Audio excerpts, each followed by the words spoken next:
warahmatullahi wabarakatuh. Perkenalkan, nama saya Aditya Sudarmaji. Nah, pada kesempatan kali ini saya ingin mengulas sebuah buku, yaitu Novela Kisah Ganjil Pelaut dan Keturunannya karya Dewanto Amin Sadono. Nah, dari novel yang jumlah halamannya ini sekitar 127 halaman, setelah membacanya timbul sebuah pertanyaan di benak saya. Nah, apakah ketika kita menghadapi masalah yang begitu sulit dan kita sudah mencari segala cara untuk menyelesaikan permasalahan itu, tapi kita tidak menemukan apa solusinya, apakah kita harus menyerah? Nah, inilah kehebatan dari tokoh-tokoh dalam novela ini. Mereka begitu tangguh walau kehidupan mereka begitu berat. Nah, novela ini terbit pada tahun 2024 kemarin. Novela ini sangat menarik karena dalam novela ini dibaurkan sebuah fakta dan fiksi. Nah, faktanya yaitu mengenai Dukuh Simonet yang tenggelam karena abrasi air laut, dan fiksinya yaitu tokoh-tokoh dalam novela ini melakukan hal yang agak mistis, bisa dibilang begitu. Nah, novela ini menceritakan pelaut dan beberapa keturunannya, ada dua yang diceritakan, dimana dimulai dari generasi pertama yaitu ada Taslani, generasi kedua ada Kaslani, dan yang ketiga ada Tolani. Jadi mulai dari Taslani, dia seorang pelaut dan istrinya bernama Casmono. Mereka tinggal di Dukuh Simonet yang kini sudah terendam air laut. Nah,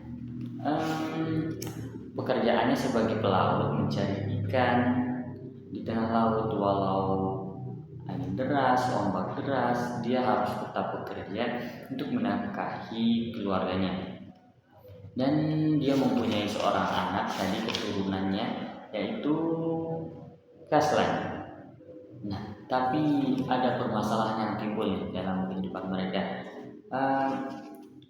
Keluarga kecil itu mempunyai sebuah kebun bunga melati. Lebih tepatnya dia punya istrinya Jasmono.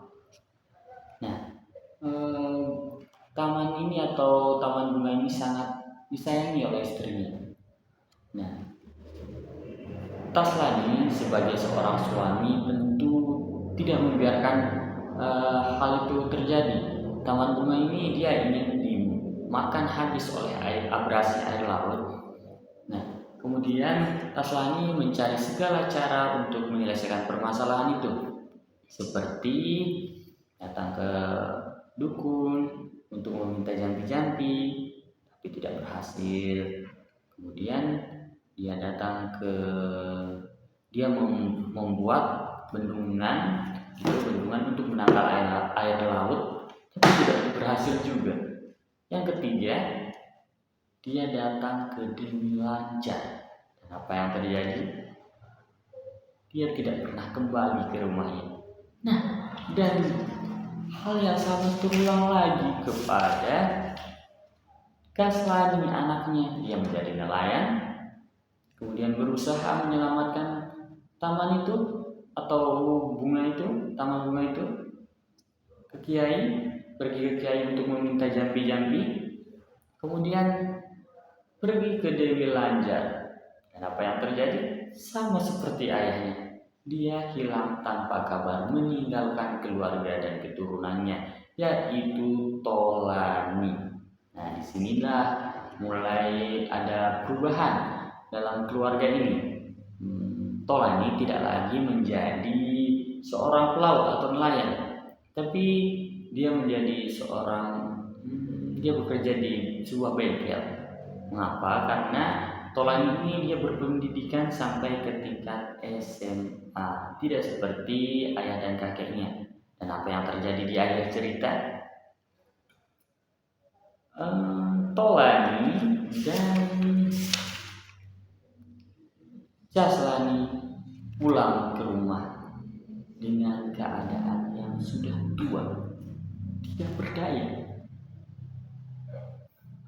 Nah, sampai akhir cerita, Datuh tempat tinggalnya itu, Dukuh Simone tenggelam oleh air laut. Dan faktanya itu bukan karena hal mistis, tapi karena kondisi lingkungan di sekitar sana, yaitu tanahnya agak berlubang-lubang gitu, sehingga menyebabkan abrasi air laut. Nah, itulah dia sedikit sinopsis dari novela ini. Kemudian ada sedikit kelemahan dalam novela ini, di mana kisah Taslani tadi, yaitu keturunan pertama dan anaknya Taslani dan anaknya Kaslani, tidak ada perbedaan apapun antara kisah mereka berdua. Nah, itu sama saja. Itu bisa saja membuat pembaca merasa bosan. Tapi banyak bagian unik dari novela ini. Seperti tadi yang saya sebutkan, fiksi berbaur fakta.